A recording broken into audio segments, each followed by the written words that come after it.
Hi guys, you are watching my channel Ehsan pets. अस्सलाम वालेकुम। मैं हूं एहसन ज़फ़र, कराची पाकिस्तान से। कॉकटेल मेरी पहली मोहब्बत। गाइस, जितने भी लोग बर्ड्स की ब्रीडिंग करवाते हैं, चाहे वो बजीज़ की हो, कॉकटेल्स की हो, लव बर्ड की हो, किसी भी बर्ड की हो, चाहे फिंचेस ही की क्यों ना हो, जितने भी बर्ड्स आपके पास ब्रीड करते हैं, तो अक्सर लोगों का एक सवाल होता है। वो सवाल ये होता है कि एहसन भाई, हम गर्मियों में क्या अपने बर्ड को रेस्ट दें, उसकी ब्रीड रोक दें कुछ टाइम के लिए, बॉक्स निकाल लें बाहर, या बर्ड का जो है वो ब्रीडिंग अभी रेस्ट दे दें उसको। तो इस सवाल का जवाब भी मैं आपको बताऊंगा, एक्सप्लेन भी कर दूंगा कि कब क्या करना चाहिए और क्या नहीं करना चाहिए। उससे पहले मैं आपको बता दूं कि लोग ये सवाल क्यों करते हैं। देखें, गर्मियों में क्या होता है, जून के महीने में गर्मी बहुत ज़्यादा पड़ती है, तो परिंदे हाँपना शुरू कर देते हैं, डिस्टर्ब हो जाते हैं, अंडों पर नहीं बैठते, उल्टा उनके अंडे ख़राब हो जाते हैं। तो कई लोग क्या करते हैं कि उससे पहले ही, गर्मी आने से पहले, यानी कि जो 1-2 महीने गर्मियों के होते हैं ना, बहुत ज़्यादा सख्त गर्मी जब पड़ती है, उसके आने से पहले ही लोग अपने बॉक्सेस निकाल लेते हैं और अपने बर्ड को ब्रीडिंग से रेस्ट दे देते हैं। ये उनका मानना है ऐसा, ठीक है। अब अगर आप मुझसे पूछें कि क्या बर्ड को रेस्ट की ज़रूरत होती है, मैं आपको बताता हूँ, बर्ड को रेस्ट की ज़रूरत नहीं होती, ठीक है। अच्छा, बर्ड रेस्ट करता कब है? अगर जब भी करता है तो फिर करता कब है? देखें, बर्ड जब अंडे दे के अंडों पे बैठा होता है ना, यही उसकी रेस्टिंग पोजीशन होती है, ये उसकी रेस्ट पोजीशन होती है। कोई भी फीमेल जब अपने अंडों पे बैठी होती है तो इसका ये मतलब है कि वो उसके रेस्ट के डेज चल रहे हैं। तो ब्रीडिंग को रोक के कौन सा रेस्ट देंगे आप? अच्छा, अब दूसरी बात ये कि गर्मी जब बहुत बेतहाशा गर्मी पड़ती है, तपिश हो जाती है, हब्स हो जाता है। अब मैं आपको बताता हूँ। देखें, आपका काम है सिर्फ़ और सिर्फ गर्मी को कंट्रोल करना। शेड लगा दें, आपके बर्ड्स आउटडोर हैं तो कुछ ऐसा करें कि धूप ना पड़े उन पे, तपिश ना पड़े, पानी का स्प्रे कर दें, गीली चादरें टांग दें आसपास, पौधे लगा दें, या कुछ ऐसा करें कि ठंडक पैदा हो जाए, एयर कूलर लगा दिया या वेंटिलेशन सिस्टम बना दिया आपने। मकसद कहने का ये है कि आपने कोशिश करनी है गर्मी को कम करने की, तो आपको अपने पेयर को रेस्ट देनी नहीं पड़ेगी, वो ब्रीड करता रहेगा। बर्ड की बॉडी की नीड बन जाती है ब्रीड करना। आपने देखा होगा कई बर्ड ऐसे होते हैं जो मर जाते हैं ब्रीड करते करते, लेकिन ब्रीड रोकते नहीं है अपनी। तो क्योंकि ब्रीड खुद एक एक्टिविटी है बज़ाहिर, ब्रीड करना, बच्चों का निकलना, फिर बच्चों को पालना, बर्ड इससे सेहतमंद रहता है। लेकिन ये बात सच है कि गर्मी बहुत ज़्यादा चल रही है, लू चल रही है, परिंदा जब हाँप रहा है तो हो सकता है वो मर जाए पेयर, आपके लालच की वजह से कि यार बस ब्रीड करता रहे, ब्रीड करता रहे। मैंने आपको दोनों कंडीशन समझा दी है। रेस्ट करवाना कोई गलत बात नहीं है, लेकिन अगर आप चाहें तो रेस्ट दिए बगैर भी पूरा साल ब्रीड ले सकते हैं, अगर आप टेम्परेचर को कंट्रोल कर लेते हैं। टेम्परेचर कंट्रोल करने के तरीके भी मैंने आपको बता दिए। कहने का मकसद ये है कि बर्ड जो है वो खुश रहे, उसको वेजिटेबल्स दें उन दिनों।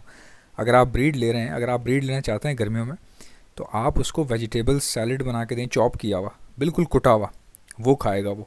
उससे ये होगा कि वो खुद भी खाएगा, उसके अंदर पानी जाएगा, क्योंकि गर्मियों में पानी की कमी हो जाती है बर्ड के अंदर। इलेक्ट्रोलाइट्स का इस्तेमाल करें जो पानी के अंदर डलता है। मेरे पास एक एंटीबायोटिक है जिसमें इलेक्ट्रोलाइट उसके साथ ऑलरेडी डला हुआ है, वो गर्मियों के लिए एंटीबायोटिक इस्तेमाल होती है, उसके अंदर इलेक्ट्रोलाइट भी होता है ताकि बर्ड अंदर से ठंडा रहे। ये सारी चीज़ें, और बहुत जल्द मेरे पास जब गर्मी आएंगी तो बहुत सारे इलेक्ट्रोलाइट्स भी आ जाएंगे इंशाल्लाह। उससे ये होता है कि बर्ड की बॉडी, जिस तरह हम गर्मियों में नॉरस पीते हैं या फिर कह लें कि आप ग्लूकोज वगैरह पीते हैं, तो वो ग्लूकोज होता है बेसिकली बर्ड का।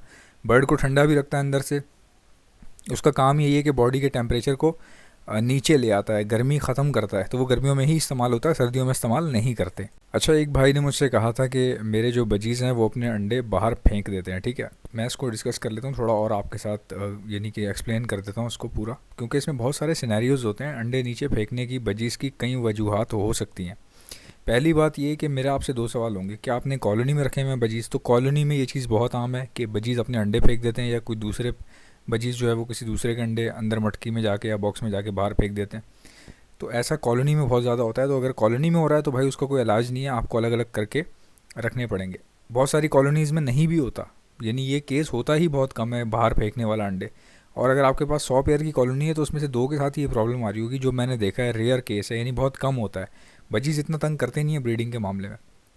अब ये जो 1-2 पेयर वाले लोग होते हैं ना, कि किसी ने एक पेयर लिया है वही ख़राब निकला है, तो वो बेचारे तंग रहते हैं, उनको लगता है बजीज ठीक ही नहीं है, जबकि उनको ये नहीं पता कि हो सकता है 2 पेयर जो आपने लिए हैं, 1 पेयर जो आपने ख़रीदा है, उसी में प्रॉब्लम होगी। या जिसने बेचा है उसने बेचा ही इसीलिए कि प्रॉब्लम हो रही थी, उसके पास फेंक रहा था अंडे बाहर, तो उसने वो सेल किया और वो आपने ले लिया। तो इसीलिए मैंने कहा था आपको कि जब बजीज़ आप क्वांटिटी में लेते हैं ना 20 पेयर, तब आपको समझ में आती है गेम क्या चल रही है। उसमें से 5-10 पेयर तो फ़ौरन ब्रीड पे आ जाते हैं, और बजीज़ तो वैसे भी जल्दी ब्रीड कर देता है। अच्छा, इसके अलावा केस बताता हूँ। एक भाई ने कहा कि मेरे बजीज़ जो है वो ब्रीड कर रहे थे, पहले सही आ रही थी, अब उन्होंने इस बार अंडे बाहर फेंक दिए। देखें अब ये केस डिफरेंट है, वही चीज़ है लेकिन उसमें सिनेरियो डिफरेंट है। इनका पेयर ब्रीडर है, ब्रीड कर रहा है, इस बार उसने अंडे बाहर फेंक दिए, हो सकता है भाई अंडे ख़राब हो गए हों, ठीक है, गंदे हो गए हों, पेयर ने खुद ही बाहर फेंक दिया, ऐसा भी हो सकता है। अच्छा, अब दूसरा बंदा था, उसने मुझे कहा यार मेरे बजीज़ ने अंडे बाहर फेंक दिए, जब मैंने अंडों को चेक किया तो वो फर्टाइल हैं, उसमें वो रेड हो रहे हैं अंदर से, उसमें हार्ट बीट भी चल रही है, सब कुछ सही चल रहा है, साफ़ पता चल रहा है कि फ़र्टाइल अंडे हैं और 4-5 दिन में कभी भी बच्चा निकल सकता है। देखें अगर आपके पास एक बार ऐसा हो गया ना तो उसको इग्नोर कर दें, अगली बार देख लें।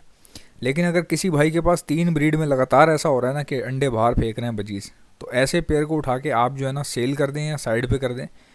क्योंकि बजीज़ में ना हमारे पास इतना टाइम ही नहीं होता कि बजीज़ को यानी कि इतना ज़्यादा गौर से देख सकें। उसकी वजह ये कि इसका कोई इलाज नहीं है। अगर बजीज़ अपने अंडे बाहर फेंक रहे हैं तो हो सकता है मेल बाहर फेंक रहा हो, या ये भी हो सकता है फीमेल बाहर फेंक रही हो। इनका मसला ये है कि इनमें बहुत कम ऐसा होता है, बहुत कम ऐसे पेयर होते हैं जो कि ब्रीडिंग के दौरान ही हीट पर आ जाते हैं, जब यानी कि वो अंडे दिए हुए होते हैं उसके बावजूद वो हीट पे आ जाते हैं। तो फिर वो क्रॉसिंग के चक्कर में मेल या फीमेल में से जो भी हीट पर होता है ना, वो क्या करता है कि जानबूझ के अंडे बाहर फेंक देता है। उसको पता होता है अंडे जाएंगे तो ही क्रॉसिंग हो पाएगी। ये सारी चीज़ें, कई बार क्या होता है कि मेल जो है वो उसको इतनी सेंस होती है कि यार मेरी फीमेल अंडों पे बैठी हुई है, तो वो क्रॉस नहीं करना चाह रहा होता, लेकिन फीमेल हीट पे आई होती है तो फीमेल यानी कि गुस्से में आके अपने अंडे उठा के बाहर फेंक देती है जब फीमेल हीट पे आती है। और जब कभी कभार ऐसा भी होता है कि फ़ीमेल को इतनी सेंस है, इतना एहसास है कि मैं अंडों पे बैठी हुई हूँ अभी, तो उसका मेल उसको तंग कर रहा है, हीट पे आया हुआ है, बार बार उसको अंदर जा रहा है, बाहर निकालने की कोशिश कर रहा है फ़ीमेल को ताकि क्रॉस करवा ले, बट वो क्रॉस नहीं करवा रही, तो मेल गुस्से में आके अंडे फेंक देता है। तो ये चीज़ें आपने पहले देखना ये है कि आपके पास मेल अंडे फेंक रहा है, फीमेल अंडे फेंक रही है, या जो भी फेंक रहा है अपना पेयर चेंज कर दें, क्योंकि इसमें इतनी बड़ी रॉकेट साइंस नहीं है भाई। जितने भी लोग 20 पेयर, 30 पेयर, 40-50 पेयर चलाते हैं ना इसके बजीज़ के, वो यही करते हैं जिसमें छोटा मोटा मसला आ रहा हो ना, इस तरीके का अंडे फेंक रहे हैं, बार बार फेंक रहे हैं, फिर फेंक रहे हैं, उसको फिर वो उठा के सेल कर देते हैं, निकाल देते हैं उसको, उस पेयर को, क्योंकि इतना टाइम कोई वेस्ट नहीं करता अपना। और इसका क्योर जो है ना, क्योर पे, इसको क्योर करने पे भी टाइम लगता है। यानी इस चीज़ को अगर आप क्योर करने बैठें, स्टडी करने बैठें, अगर आप सीखने के लिए, या कोई अगर आप रिसर्चर हैं, लिख रहे हैं उसका बिहेवियर, तो फिर तो आपके लिए चलो ठीक है, वो पेयर आप रखे रहो, उसको देखते रहो क्या कर रहा है कैसे नहीं कर रहा, वर्कआउट करते रहो। लेकिन अगर आप ब्रीडर हो, आपको पैसों से मतलब है ना, या आपको अगर ख़र्चा निकालना होता है, तो फिर आप उस पेयर को फौरी तौर पे साइड पे कर दें, उस पेयर को सेल कर दें आप, ठीक है ना। तो ये खाली उन लोगों के लिए होता है कि भाई जिसको अगर जानना है, मालूमात हासिल करनी है, तो वो डेली बेसिस पे उसको उसकी रीडिंग ले रहा है कि आज ये क्या कर रहे हैं, अभी अंडा फेंकेंगे कि नहीं फेंकेंगे, अगली ब्रीड में फेंकेंगे कि नहीं फेंकेंगे, सारी चीज़ें वो लोग नोट करते हैं। फिर मैं इसी तरह का आपको एक और अजीबोगरीब केस बताता हूँ। देखें बहुत बहुत कम बजीज़ ऐसे होते हैं जिनके बच्चे अजीबोगरीब निकल रहे होते हैं। अजीबोगरीब बताता हूँ कैसे। आपने मार्केट में देखे होंगे ख़राब पीस जो आते हैं ना, जिनके बाल ही नहीं होते सर पे बॉडी पे फेदर्स नहीं होते उनके। कई बजीज़ के बच्चे ऐसे निकलते हैं जिनके फेदर्स नहीं होते। मेरा एक दोस्त था, वो एक पेयर लेकर आया बजीज़ का, उसने फर्स्ट ब्रीड किया, टोटली गंजे बच्चे निकले, सारे बाल ही नहीं थे, पीछे कमर पे भी नहीं थे, प्लकिंग का कोई सीन नहीं था। वो बच्चे इनहेरिट यानी कि बाय बर्थ जो है ना उनके प्रॉब्लम थी। तो मैंने उसको बोला नेक्स्ट ब्रीड चेक कर लो, अच्छा हो जाएगा। सेकंड ब्रीड चेक की, तब भी ऐसे ही, पेयर खुद ठीक है बट बच्चे अच्छे नहीं निकल रहे। थर्ड ब्रीड चेक की तो उसमें भी इसी तरह नंगे बच्चे निकल रहे हैं, गंजे बच्चे निकल रहे हैं। तो जब इस तरह बार बार हो रहा है तो फिर वो पेयर जो है ना हटा दें आप, उसको सेल कर दें, ठीक है ना। आप कौन से इतने बड़े साइंसदान बनेंगे जो उसको बैठ के, हाँ अगर आपको शौक है ना, अगर आपके पास ऑलरेडी सेटअप चल रहा है, तो आप कह रहे नहीं मैं इसको देख रहा हूँ क्या चल रहा है, या मैं इसके बारे में लिख रहा हूँ या पढ़ रहा हूँ या वीडियो बना रहा हूँ, तो फिर तो चलो समझ में आता है। बट वैसे पैसों के मामले में अगर आप देखें ना, जितने भी ब्रीडर्स हैं, देखिए मैं तो अपनी अगर बात करूँ ना, मुझे ज़्यादातर मतलब अगर ब्रीडिंग के हवाले से देखा जाए, अगर मैं ब्रीड करवा रहा होता हूँ ना, तो इसीलिए मैं म्यूटेशन पे भी काम नहीं करता, आपने देखा होगा। क्योंकि म्यूटेशन पे जब आप काम करते हैं ना, आपको बर्ड के बच्चे रोकने पड़ते हैं, क्योंकि आप एक्सपेरिमेंट्स कर रहे होते हैं ना, बच्चे बेच थोड़ी सकते हैं, आपको क्या पता कौन सा बच्चा क्या निकालने वाला आगे जाके। तो मैं इसीलिए म्यूटेशन में भी इतना ज़्यादा वर्किंग नहीं करता, बहुत ज़्यादा वर्किंग नहीं करता मैं म्यूटेशन के अंदर। दूसरा ये कि जब मैं ब्रीडिंग करवा रहा होता हूँ, तो मैं ब्रीडिंग के दौरान कोई पेयर अगर उल्टी सीधी हरकत कर रहा है, बजीज़ की बात कर रहा हूँ मैं, कोई पेयर ऐसी हरकत कर रहा है जो कि मुझे नज़र आ गया कि यार ये क्योर नहीं हो सकती, ये अब इसी तरह करता ही रहेगा, तो ऐसे पेयर को फौरी तौर पे जो है ना मैं जाके किसी दुकान वाले को सेल कर देता हूँ, या जो ब्रोकर होता है ना उनको सेल कर देता हूँ, और उनको बता के करता हूँ कि भाई मेरे पास ये काम नहीं कर रहा, और कम पैसों में दे देता हूँ वो कि मेरे पास ये इस तरह कर रहा है। क्योंकि वो मैं अपने किसी जानने वाले को नहीं दे सकता, ना अपने किसी सब्सक्राइबर को सेल कर सकता हूँ, क्योंकि मेरी रेपुटेशन है 500-1000 रुपये के पीछे जो है फालतू में आप जो है ना अपना इतनी बड़ी रेपुटेशन बर्बाद करेंगे। तो इसलिए मैं क्या करता हूँ, ब्रोकर को देता हूँ, या लालू खेत में जो ख़राब पीस लेते हैं ना बाहर जो बैठे होते हैं उन तक पहुँचा देता हूँ। ज़ाहिर है वो पैसे भी कम देते हैं, उनको पता होता है। कई बार तो ऐसा होता है, मैंने लालू खेत मार्केट में एक पीस जो है वो मुझे पता था कि वो डंडी पे क्रॉस कर रहा है, कॉकटेल मेरा वो डंडी पे क्रॉस करता रहता था, कभी ट्रे पे क्रॉस कर रहा है, कभी डंडी पे कर रहा है, उसका फीमेल में से इंटरेस्ट ही ख़त्म हो गया था। तो मैंने क्या किया, वो ख़राब पीस वाले को दे दिया। जब मैं ख़राब पीस वाले के पास लेके गया ना, तो वो हैरान हो गया, वो बार बार पीस देख रहा था ऊपर से नीचे, इसमें ख़राब क्या है।